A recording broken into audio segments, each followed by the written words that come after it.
Hey everyone, Micah here with Electrek, and today we're reviewing the Aventon Soltera electric bike. Let's check it out. The Aventon Soltera is one beautiful bike in my opinion, but beauty isn't only skin deep, or paint deep in this case. The bike is also well made. Just like all of Aventon's bikes, the frame is expertly welded with all of the joints filleted as smooth as butter. This always blows me away, and I don't understand why more companies don't copy Aventon here when it comes to fabrication quality. But then there are other unique features that further set the Aventon Soltera apart from other commuter e-bikes, like these taillights that are integrated directly into the frame tubes. They're built into the seat stays on either side of the rear wheel, and that keeps them visible from both directly behind and from the side. A really cool feature. The front headlight is just handlebar mounted, but it's still bright and high quality. It's not one of those dinky, cheap e-bike headlights we often see. The Soltera I tested is the single-speed version, but they also have a 7-speed version that comes with disc brakes instead of the rim brakes that adorn the single-speed version I tested. I know some people see rim brakes and think that means you have to head for the hills, but these are really nice rim brakes and they can easily lock up the rear wheels, so braking power is not an issue. Plus, they have that nice detensioning feature to make it easy to slide a wheel out when necessary. The bike's got narrow 700C by 35 tires, which fit with the Metro Commuter spec design of the bike. There's no suspension, which again fits with this class of lightweight commuter e-bikes. The bike only weighs 41 pounds or 18.5 kilos, which is quite light by electric bicycle standards. The bike obviously rides great on smooth surfaces, but I can imagine that a cobblestone road won't feel great. But the e-bike is solidly made, so it doesn't feel like it's gonna shake apart if you do need to take a rough detour. Despite the tires being narrow, the bike feels solid and rugged enough to take the bumpy fork in the road when necessary. I'm not saying it's a gravel bike, but it has that kind of solid feel to it, where you're not worried about breaking it if you have to get creative with your route planning. That's all I'm saying.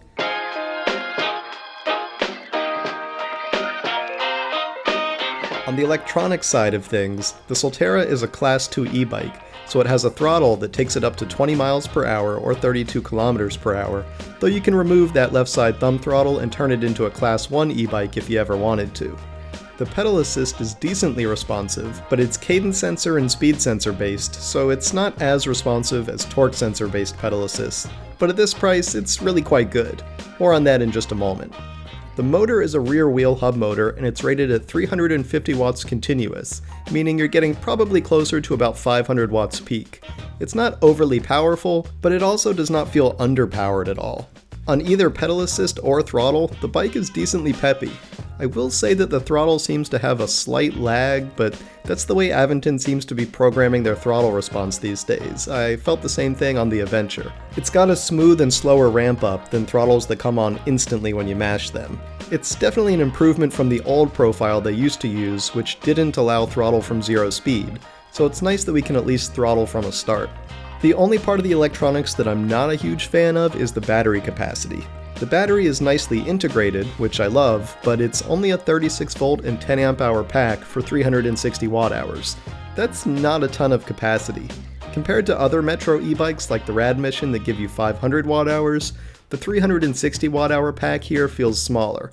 But at the same time, it certainly looks a lot better than those big bolt-on batteries that sit on top of the frame.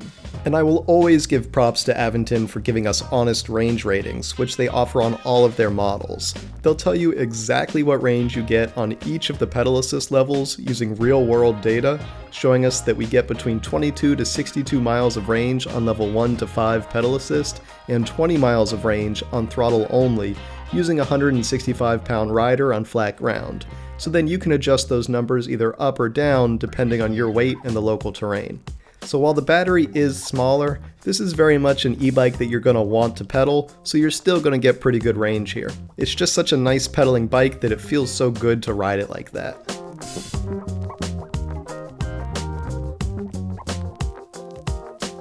And while I'm laying down praise, I've got to add Aventon's screen and app here.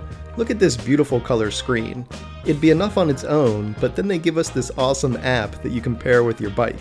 You just go into the screen and find the QR code, and then you can pair it up and get all of your stats right there in the app.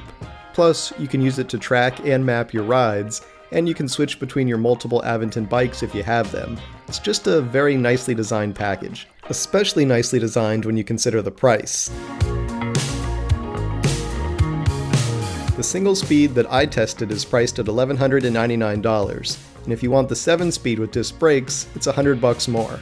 Both of the bikes are also available in 2 different frame sizes, and they're both available in step-through or step-over shapes. I'm at a loss to think of any other e-bike that is as nice looking and nicely outfitted as the Soltera for this price. Yes, there are always things that they could have added. Fenders included at this price would have been great, but you can add racks and fenders, of course.